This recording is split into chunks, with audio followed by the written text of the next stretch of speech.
Namo Myoho Renge Kyo, Namo Myoho Renge Kyo, Namo Myoho Renge Kyo. Hi, how you feeling? I hope you're feeling well and that you're in good circumstance. Here in Mississippi, it is cold and windy. We're getting a lot of that Arctic air, and I'm wearing my wool robes and trying to stay warm here. And we are starting chapter 3 of the MahaPariNirvana Sutra. Not long after Cunda had left that place of the gathering, the great earth shook in 6 ways. Thus went things in Brahma's pure land. So, Brahma's pure land. That's a unique formation there. Let's consider that is samsara, or the saha world. That's more accurate, because samsara is a mental construct. The saha world, albeit, and this is why I thought samsara, Brahma's pure land is a mentation on the saha world in its best, quote-unquote, relationship. Brahma being an ancient term beyond much earlier than Buddhism, and that's why it's being used here, because this is what people are familiar with. But Brahma is, well, depending on which religion you follow, or tradition you follow, or cultural hub you follow within India in ancient times, Brahma could be anything from the creator, or the voice of the creator, or the instantiation of that which is like Genesis in Christianity, the creation of, at any rate, one of the highest deities in these older traditional religions. So Brahma's pure land is kind of an odd gluing together of a Buddhist concept with a Hindu concept. At any rate, when people, I believe the reference here is because as Cunda left, everybody was, the earth shook because realizations abound, and people are starting to trigger this idea that Tathagata is something innate in all of Saha, the cosmos, right? The instantiation of potential, Tathagatahood, available to all to be experienced as what? Buddha, Buddha-ness, Buddhahood, Buddha, right? Because Tathagata is a component field, right? Just like photon fields, electron fields, proton fields, magnetic fields.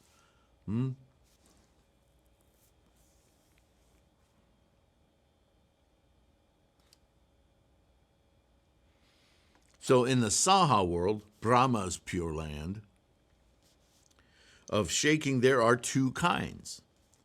One is a shaking and the other a great shaking. Okay? The little shaking is a mere shaking, and the one that shakes greatly is a great shaking. Wow. Okay? The one that generates a small sound is a shaking, and the one that generates a great sound is a great shaking. Okay, we can start to get the point here. When you have an aha moment, when you have a realization that suddenly blows apart cherished mythologies and traditions that you've attached or clung to for too long, and suddenly you see through them. That's a little taste of Buddhahood, by the way, when that happens. Yeah. The ninth consciousness. It's always there, see? It's just that we as Buddhists learn how to cultivate it and bringing out that consciousness to the fore so that it drives our life experience rather than the tremendous freight train of influences that we're constantly kowtowing to, really, of our karmic freight train, influences from 3,000 realms in a single thought moment, the whole Saha reality of clinging and craving.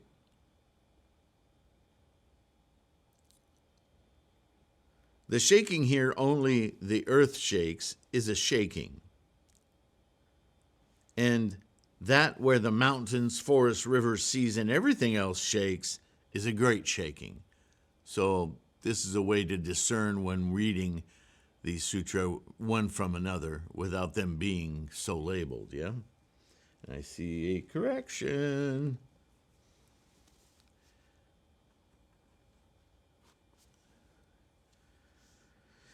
That which shakes in one direction is a shaking, and that which shakes round and round is a great shaking. The type that moves is a shaking, and the type where beings' minds get shaken is a great shaking. Okay, so as I was saying, when you get those aha moments and you perceive something that you've misperceived for a long time, and now you can correct because you see clearly the error or the misunderstanding or the missing component in your thinking, a great shaking would be something that makes you kind of sit the hell down and reconsider everything, because you've just experienced a paradigm shift, not just a singular, but something that shakes everything's pointers into one direction. How do I incorporate this into my life? How do I do this now, this now, this now? That's a great shaking, yes? The shaking which occurs when the bodhisattva comes down from the Tushita and Pure Land to Jambudvipa is a great shaking. That's just another way of saying when you finally get it, get your ninth consciousness, when you experience Buddha-ness for the first time. Now all of that study and the ideas and the analogies, the stories, the rules, all of it that you've so religiously learned, you can recite from memory. Now all of a sudden they mean something. And that, ironically, is when Buddhism really simplifies. Because all of those concepts, all of those words, all of those teachings are all the foibles of transmission. We have in our Saha reality developed over millennia language and pictures, and we want to share experience with one another. The experience is Buddhahood that we want to share with one another. That's what Buddhism is about. This is when we talk about propagation, this is what we're talking about. We're not talking about banging on doors and getting people to kowtow to our greatness or superiority. We just want to share the experience of enlightenment. It's so grand. But the nature of, especially in our day, the distractions, 3,000 realms in each thought moment, are samsara so deeply ingrained in our consciousnesses, our experience of life, that merely having someone tell you, hey, do Buddha. Okay, that sounds curious. So what's that like? Right away, we have no clue. And it's like Mara, all our wonderful little doubts, and we call them in Buddhism, we call them demons, but they're all the various obstacles, most of which we're not even consciously aware of, line up like rows of little soldiers going, oh yeah, but what about that? Oh yeah, well, how do you explain that? Oh, so you mean when this and then that? No, that's not what I mean. Well, then what do you mean? Well, blah, blah, blah. So you can go on endlessly this way. This is why Nichiren told us, before anything else, just chant with the person. Because chanting is like knocking on a door, right? Can't do that so good. It's too cold. Anyway, there it is. All right. We're knocking on that ninth consciousness and looking through the peephole.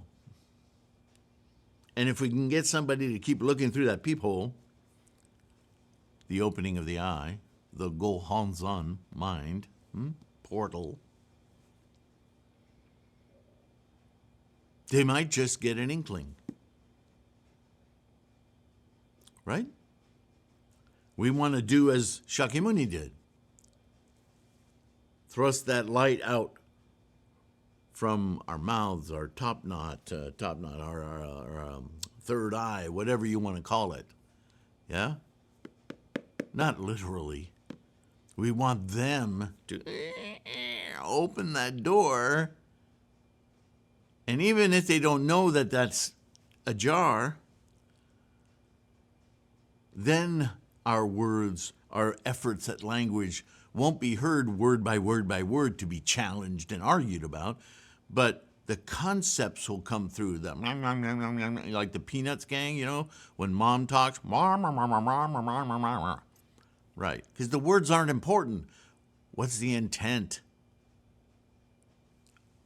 We want that intent to come through, because with that intent, the listener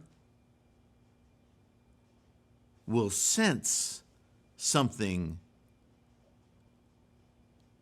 core is happening here. Something essential is happening here. Something that merits all of their attention is happening here. Now, that might frighten them. It might excite them. It might have them just babbling on. They don't even know what they're saying yet. They're just excited. Chant some more. The chant is the key. The chant is the sound of enlightenment. Think of it that way. It's not magical. It's just like waking up in the morning, right? You wake up, what wakes up first? Probably your ears. Or maybe it's your skin feels something. And then slowly you open your eyes. Oh yeah, here's all that stuff.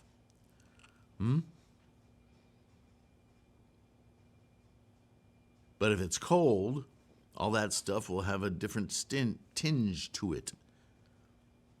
Because the cold may be what you experience first. Whatever. The point is, we're all different, and we all have different little cues that awakens our day. And with Namo Myoho Renge Kyo, we awaken our lives. It may be the first time. Consider that. The first time you come out of a deep sleep, whoa, what is going on? Little shaking, big shaking. You understand? Okay.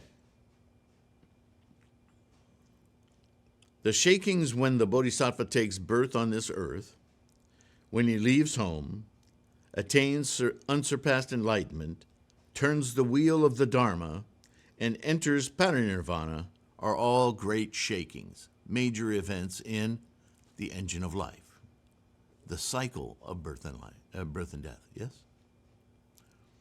Just like Roger Penrose, Sir Roger Penrose, and his CCC, his conformal cyclical cosmology.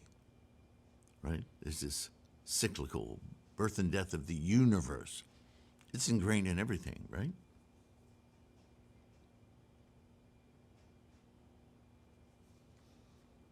Today, Shakyamuni Buddha was about to enter nirvana.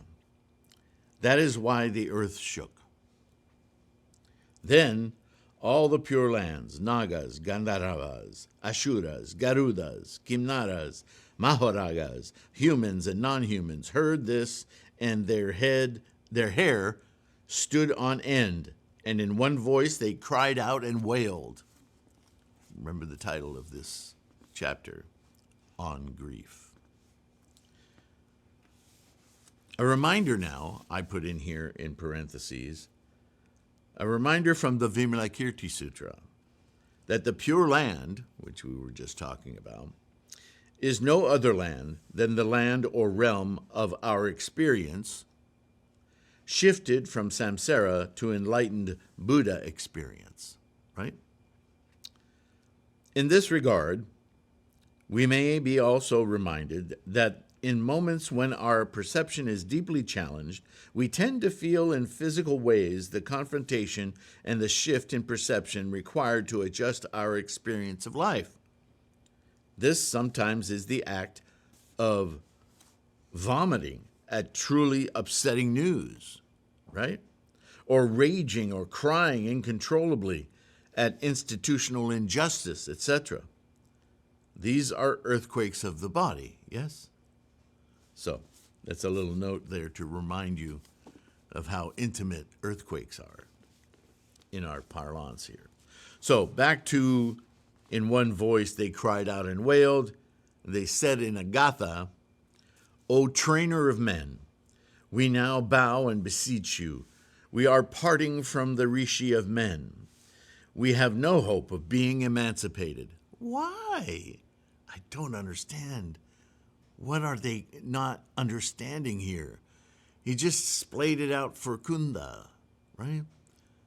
This is intrinsic in all life. Why is there no hope of you being emancipated? What the hell? How stubborn are you? Nevertheless, we now see you, Shakyamuni Buddha, enter nirvana, and we are in the sea of suffering, samsara.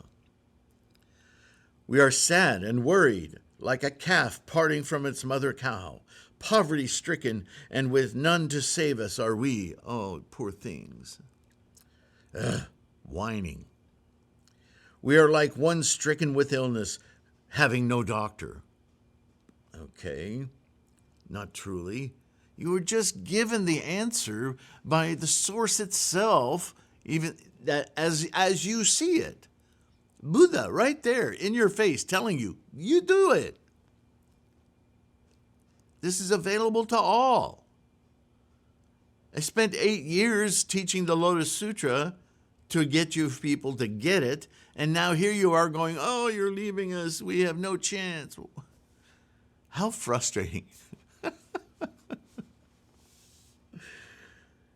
We must attend to himself and partake of food not suitable for illness. Beings are caught in illusion. I'll say.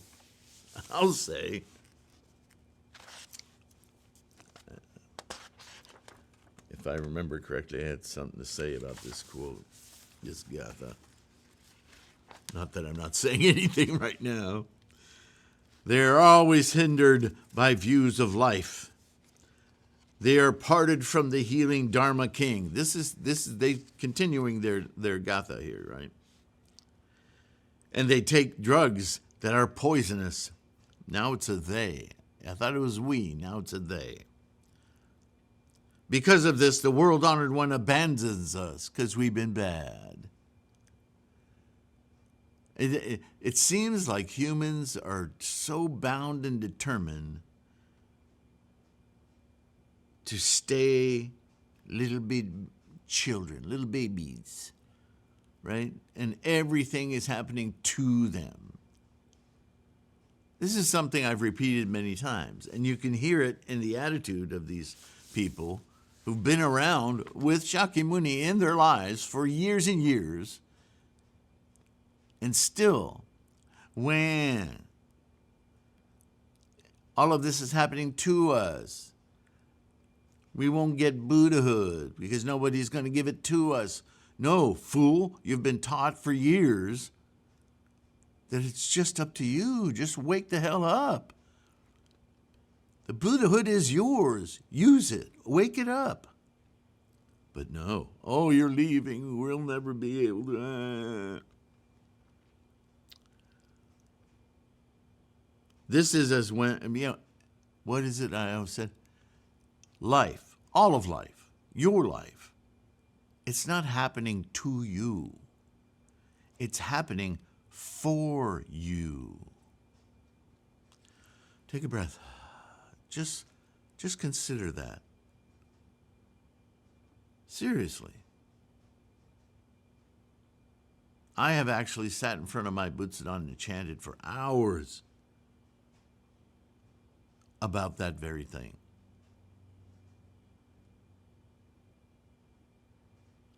It is, and for me, it was an important alteration of my attitude. An alteration that was not only necessary, it probably would have come anyway, but it was one I needed to be conscious of. Because so much of my time, and this is what really bowled me over, my thoughts weren't really based on that central piece of knowledge. It was a long time ago. I was just thinking today, this is the year, the 30th anniversary year of the establishment of this school. Not the beginning of my practice, but the beginning of my putting together the Threefold Lotus Kwun. This school of quantum life Buddhism, yeah? Anyway. This is as when, without a king, the people in the land get attacked by hunger because they don't know how to feed themselves because the king left. The same is the case with us. Oh. We have no shade of any tree, no taste of Dharma. What have you been doing all this time? Now, hearing that Shakyamuni Buddha will enter nirvana, our mind snaps. Oh my! Just as a great shaking destroys all places, the great Rishi enters nirvana and the son of Shakyamuni Buddha sinks down into the ground. The waters of Dharma are all dried up. Oh my gosh, how melodramatic. For 50 years, he's been teaching you to do this, giving himself as example.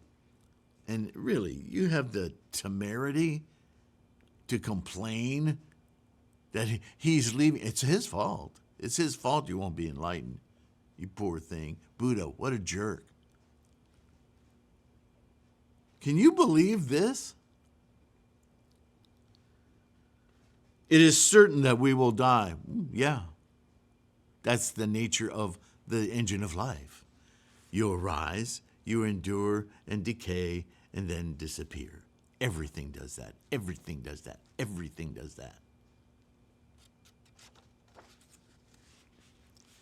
Beings are extremely worried that Shakyamuni Buddha now enters parinirvana. This is like the son of a rich man who has just lost his parents. Shakyamuni Buddha enters nirvana, and if he is never more to return, we and all beings shall have no one to protect us. As Shakyamuni Buddha enters nirvana, the animals and all others are sad and in fear. Their minds burn in worry. How should we not be worried today? By practicing. Shakyamuni Buddha abandons us just as we cast off tears and spittle. For example, when the sun first shows itself, its light burns brightly. It turns round and shines by itself, removing all darkness. The divine light of the Buddha well does away with our worries. It is amidst us beings like a Mount Sumeru. Okay. O world-honored one. It's no longer the Gatha now. For example, a king brings up many sons. They look right and proper, and he always loves them in his heart. He first teaches them arts, which they all master. Then he gives them over to the hands of Kandalas, the class of people in India generally considered to be outcasts and untouchables. The same is the case here. O world-honored one, today we have become the sons of the Dharma king. We are taught and we abide in the right view. We beseech you not to abandon us. If discarded, we shall be like the sons of the king. Please stay long and do not enter nirvana. You've learned nothing. You've learned nothing. You just said we were taught and we abide in the right view. No, you don't. No, you don't. Because the right view would have you understanding that just like the king, he taught his sons before he sent them out to fend for themselves. He taught them so that they could fend for themselves. Why don't they get that lesson? Why they're so stubborn? Yeah. O world-honored one, for example, the same is the case with the one versed in all phases of learning. The same with Shakyamuni Buddha, learned in all phases of Dharma. Fear yet arises in all phenomena. If the Tathagata lives long in the world, embodied in Shakyamuni Buddha, bestowing on us the mana of Dharma and satisfying us, all of us will have no fear of falling into hell. Well, you're not falling into hell. You're headlong aiming for it. What's wrong with you? O world-honored one, there may be a man who first learns his work. He is taken by the government officials and is imprisoned. People come and ask him, "How are you being treated?" "Now I am in great sorrow and worried. If I were only out of prison, I should feel easy and be at quietude." Well, you are out of prison. What is the prison samsara? Well, that's of your choosing. You've been taught for 50 years that's of your choosing. It's a construct. Remember perfection of wisdom? It's a construct of your mind. You're choosing to do that. You can make better choices by what? Letting your ninth consciousness lead the way. Awaken your ninth consciousness. How do you do that? Lotus Sutra. How do you do that? Just got done talking to Cunda about it. Were you off in the corner picking your nose?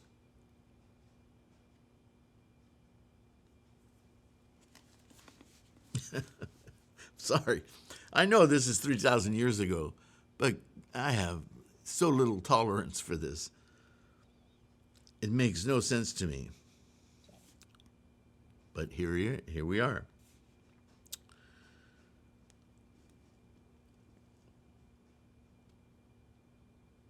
You see, and here I made a note. You see the problem here in this interpretation of Buddha equals Tathagata. The Tathagata cannot attain quietude because the Tathagata is quietude. Technically, this is also true of Shakyamuni Buddha. Once the Bodhisattva Mahasattva attains Buddhahood, quietude is achieved. So to make this statement is only relevant to the human, Bodhisattva, who manifests their Buddha experience. In this case, we can make a loose exception. Oops, I think that's wrong. Too many O's. To allow the uses of the term Buddha, but certainly not Tathagata. O world-honored one, they continue. It is like a great doctor who is versed in prescription and medicine. He teaches his sons the secrets of medicinal preparation, but does not teach such to other students. It is thus with Shakyamuni Buddha. You impart all these secrets to Manjushri alone and exclude us without looking back. Please, O Buddha, Do not be stingy. Do not exclude us from the secrets of Dharma, as in the case of the great doctor who imparts his knowledge solely on his sons and excludes other students. The reason why the doctor begrudges sharing his knowledge with the other students lies in a difference in his love. The heart of Shakyamuni Buddha is always impartial. Why is it that you do not teach us? Please stay long and do not enter parinirvana. Okay, two things here. If you're here and you're responding to Buddha, all you had to do was listen. Secondly, he's imparting to certain individuals he's talking to, like Manjushri, who's only there to help clarify what Shakyamuni is saying for the rest of everyone there. Duh. Asking questions he already knows the answer to, right? But he's leaving these senior monks in place to carry on to the correct teaching, to make sure to do exactly what these people are whining about. Keep them focused and in line with the teaching rather than, woo, let's go off and incorporate some old traditional voodoo in this, as people are wont to do. He's done and is doing exactly what they're all whining about. So why? What are they not seeing? Old world honored one is like the one who is old or young, ill or in pain, and is not on a flat road, but is taking a steep path and may suffer hardship. A person sees this has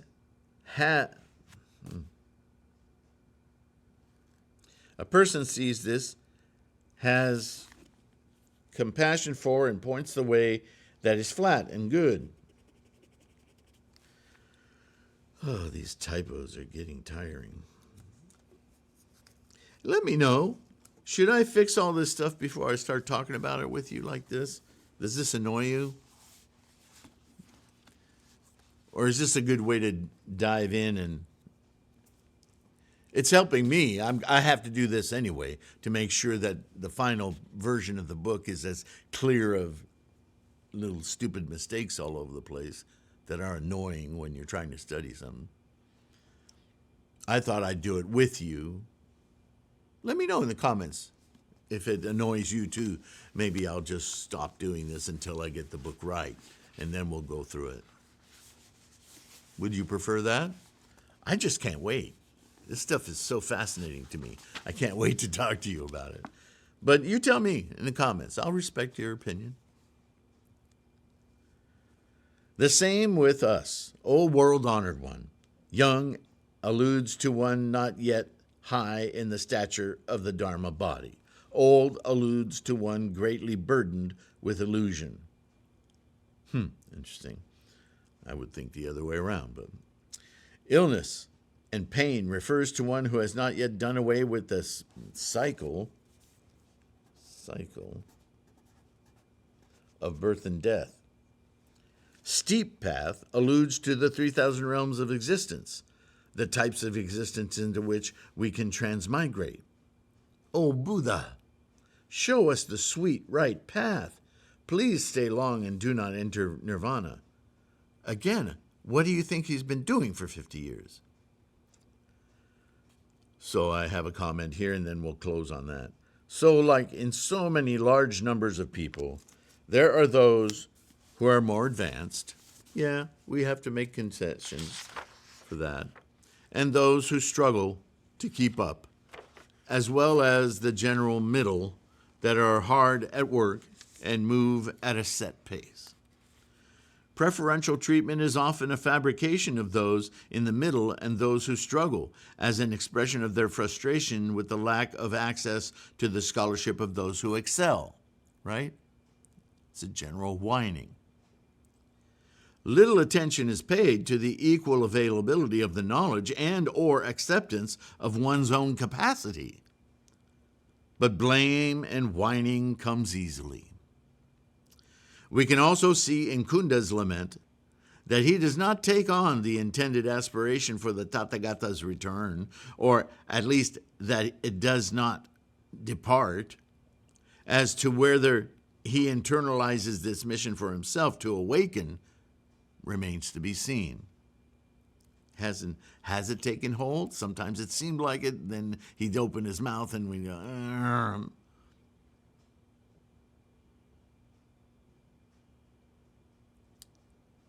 yeah, I think I'm going to stop there. Let me mark the book here. One thing at a time, Sylvain.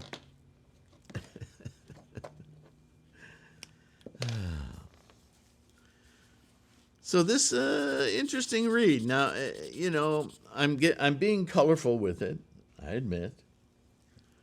But I think, if you just dry read this stuff, I remember when I first started reading this material, it's so often I'd be left, I thought I read something, I thought I understood it, but I feel like I was left standing in the weeds or something. You know, my cornfield analogy? It's like I suddenly found myself standing in that cornfield. Where the hell am I? What am I doing here? Might as well have some corn. Anyway, sincerely, though, let me know what you think of this process of mine. But more importantly to me is that there's enough in this that you're starting to get these aha moments, these little earthquakes, yeah? Because the most important thing in your practice as a Buddhist is that you get it. It's not about being able to pass a test. What year was Nichiren born? Who gives a crap? That's not what's important, right? Nichiren didn't spend much time talking about himself other than his own evolution as he dug deeper into the scholarship, as he plied deeper into, well, he was an evangelist, right? That doesn't mean we all need to be evangelists. But his sincere, deliberate,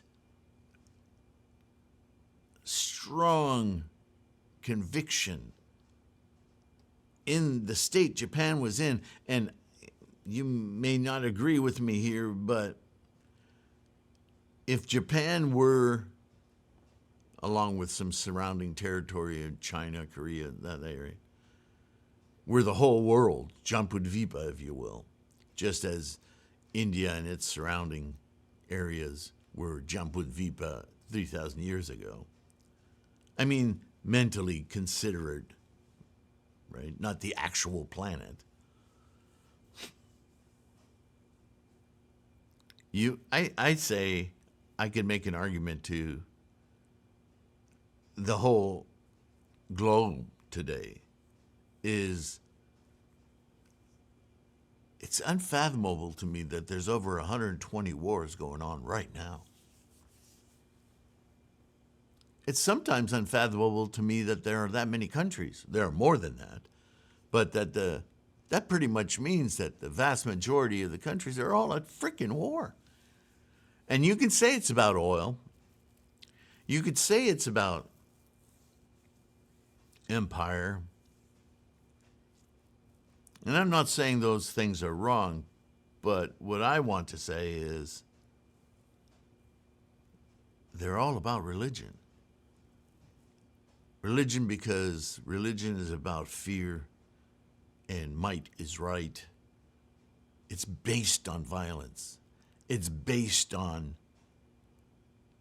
black and white, friend or foe. There's no middle ground in religion. There's no room, in other words, for thought, consideration, compassion, fellow man. Oh, they use all those words. But there's really not any room for their application unless you're this And certainly not if you're that. If you're not this, you're not one of us. And here we are studying a science of the mind that obviates, that works tirelessly to demonstrate that a mind is a mind is a mind is a mind. A mind doesn't have a skin color. A mind doesn't have a tradition. A mind doesn't have a bunch of tripwires for right and wrong behavior. What it has is the ability to see clearly and to foster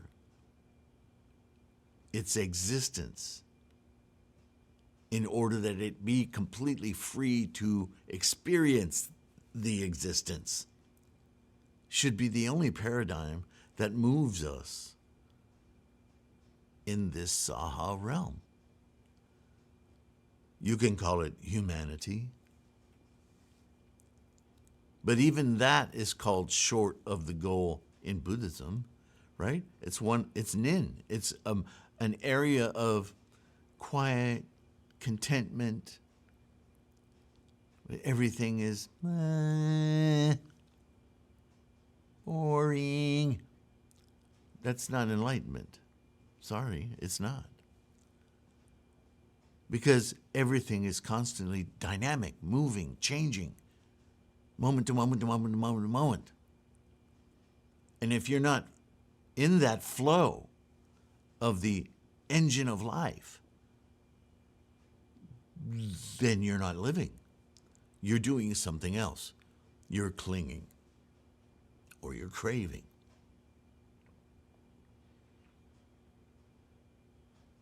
Right? Quietude doesn't mean doing nothing.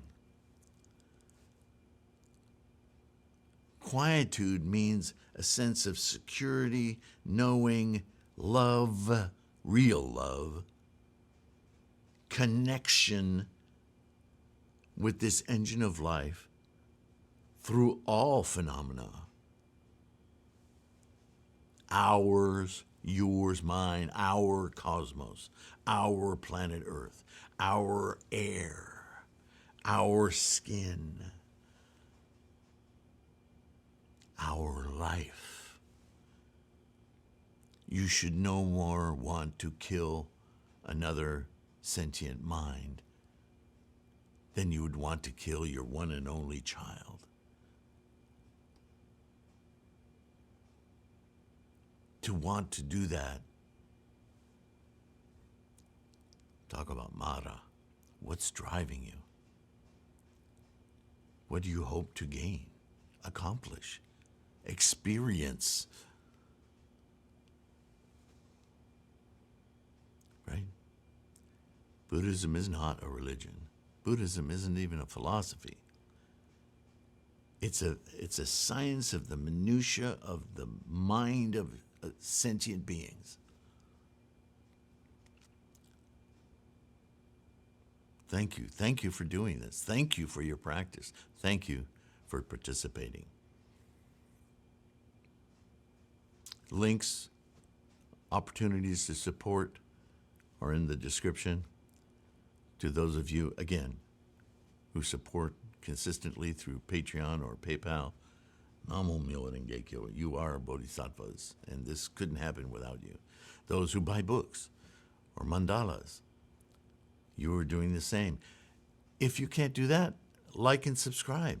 Very important to the YouTube gods, right? The agents. In the meantime, take care of your health, as I always say. Nurture and not thinking of the word brain fart. Savor your practice. Savor it. It's delicious. All right. Take care. I'll see you in the next one. Bye for now.